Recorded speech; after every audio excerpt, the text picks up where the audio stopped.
what I invite you to think about today is as you approach the end of the year, whenever you're listening to this, as you approach the next quarter, what are some things that you can do proactively to better support your team? Welcome to the Managing Made Simple podcast, where you get a masterclass in managing your team with ease in 15 minutes or less. I'm Lia Garvin, your host and team operations consultant. Through this show and my programs with small businesses and corporate teams, I condense a decade of experience driving team operations in some of the most influential companies in tech into strategies to save you time, money, and most of all, stress. Doesn't matter if you're a business owner who realized that running a team isn't as easy as you thought it would be, are a new manager learning the ropes, or are a seasoned manager ready to up their game. Everyone is welcome to hang out with Managing Made Simple. From conflicts to feedback to delegating and more, we leave no stone unturned when it comes to what makes us love managing, kind of hate it, and everything in between. Let's go. Welcome back to the show. So right now I am flying high because I just got back from an in-person workshop that I did in Miami. And as I mentioned in the last episode, this came about through a listener. So a podcast listener who was really enjoying the content reached out to have me come to meet with her team in person and work through some stuff that was really important to her. And that's actually what I want to talk about today is this proactivity around building the best possible team. This is going to be game changing for you in 2025. Like this is how you get a leg up. And first of all, like I said, if you are listening and you're like, I want some hands-on support for my team, reach out, send me an email at hello@liagarvin.com because this is how you take your team from good to great. You're listening to the show and you're getting some strategies and tips. And then we bring this to your team in person and we say, hey, let's figure out some working norms, or let's get better at feedback, or let's talk about navigating change. Like whatever is going on with your team, we can address it. And that accelerates the pace of change on your team. Getting together folks in person, it's putting currency in that relationship bank, right? It's really important. And if you don't have the budget to do it in person, you don't have to. But I do recommend, kind of side point, getting together in person at least once or twice a year if you can on your team. It really helps go the extra mile around building those relationships on your team. All right. So if you want support for your team, reach out at hello@liagarvin.com. I love partnering with folks to really shape the work. So I work a lot with HR and folks in the learning and development side in companies to make sure we're addressing specific things that they've identified, or with the business leader themselves on that. So really either way is great. All right. So today we're talking about that proactivity. So this team reached out to me because it was a new team coming together. They had to hire really quickly. And this leader said, you know what? I really want to establish a strong culture from the beginning. And I thought to myself, like, gosh, why can't every leader do that, right? Why can't we all think that way? Because what usually happens is folks wait till things have gotten really bad on their team, to where people are quitting and work slowing down and everyone's frustrated and there's no accountability, to go like, oh shit, we got to do something about this, right? That's usually when, folks that support teams get the call, like, oh God, the team's a mess, help me. And there is a lot we can do at that stage. And I get involved in that stage for sure. But what I invite you to think about today is as you approach the end of the year, whenever you're listening to this, as you approach the next quarter, what are some things that you can do proactively to better support your team? And that might be bringing in an external facilitator to talk about some things like I mentioned, working norms, or, establishing some, talking about psychological safety, or, how do we collaborate cross-functionally, or how do we navigate change, right? It can be certain topics like that. It can also be looking at your own calendar. Am I overloaded? Do I have too many meetings? Am I in every single meeting my team members are in where I'm actually not letting go enough and I'm not delegating enough? Or is it that, hey, I'm running from one thing to the next. I'm always canceling one-on-ones. I'm always moving one-on-ones and I'm not giving my team that support. Maybe it's saying, hey, I haven't had career conversations with my team members in a while. And I actually realize I don't really know what everyone's goals are. So this thinking proactively, and doing this on a quarterly basis, if not monthly, this is going to help set you apart from other managers out there, which will help you up-level your team, which will set them apart. Now, this is going to help you perform so much better overall, because essentially the more proactive you are about like, hey, am I actually doing everything I need to do to build a great team? The more you think about that, your team members start to recognize that. And this is one thing I always say in my workshops with teams, that the fact that I'm here shows your team is investing in you. They want you to be successful. That's why they're bringing somebody in. And so the more and when I say that to the teams, they start to kind of nod like, oh, wow, yeah, that's true. There's a lot of things we could spend our time on. There's a lot of things we could spend our budget on. And they brought someone in because they really want to give us these skills and these tools to work better together. And people really appreciate that. And so you can do this same thing. You can send this same message by asking your team members, hey, what feedback do you have for me?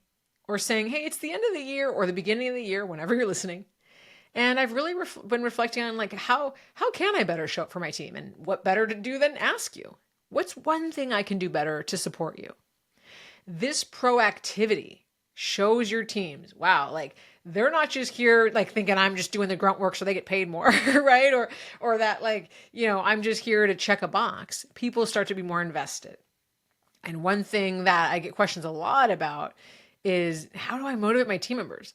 I think anybody I talk to, whether you're a manager or a leader, a business owner, or, an individual contributor, I always just hear the same thing. I'm not feeling motivated. Like, how do I get motivated? How do I motivate my team? Everyone's just kind of like in a malaise. This is something that's being talked about all the time on Gallup. Right? I always quote Gallup research because it's super comprehensive. They survey thousands of people. And they keep saying year after year, quarter after quarter, employee engagement is going down. I just saw there was an article recently about this kind of great detachment. People are feeling detached from work. Well, we feel way more attached to our work when we know that someone's looking out for us, right? We know that our team members are looking out for us. Or our manager, we know our manager is looking out for us. And then as team members, we then start to feel a little bit more invested. We say, okay, well, when I do good work, it's recognized. When I put in a lot of effort, my career grows. When I have a conversation with my manager on my career goals, they start to proactively look for opportunities for me to get closer to achieving those. So this proactivity, like I said, whether you bring in a facilitator or do this on your own, there's a lot you can do every single day to actually demonstrate to your team that I am proactively working to build a better culture. And so, like I said, a few of those things are, just to kind of rattle off a to-do list for you, is asking for feedback. Asking, how can I show up better for you? What's one thing I can do? Sharing, I always like to give this example when asking for feedback, sharing something specific that you're working on, right? Scoping it and saying, hey, I've been really working on getting out of the weeds lately. And, I know it's always something I could do better at. What's one thing I could do to get better at it? Or what's something that you feel like, I could do to better help you with that? Right? So framing that feedback so they don't think like, oh, I'm afraid to give my manager feedback. What if I say the wrong thing? Framing it around something that you're working on. It shows humility that you're aware that there's something to be working on. It makes it a little bit easier for folks to share. Okay. In team meetings, asking people to share personal wins. That's another way to proactively show your team members you're invested in them and you're interested in them. Right? Hosting a holiday, if you're in person, maybe you host a holiday potluck and people bring in a favorite dish. Don't need a budget for that. Maybe you handwrite everyone a card. Maybe you make a digital card if you have a virtual team, or you make kind of like a fun photo collage or something, right?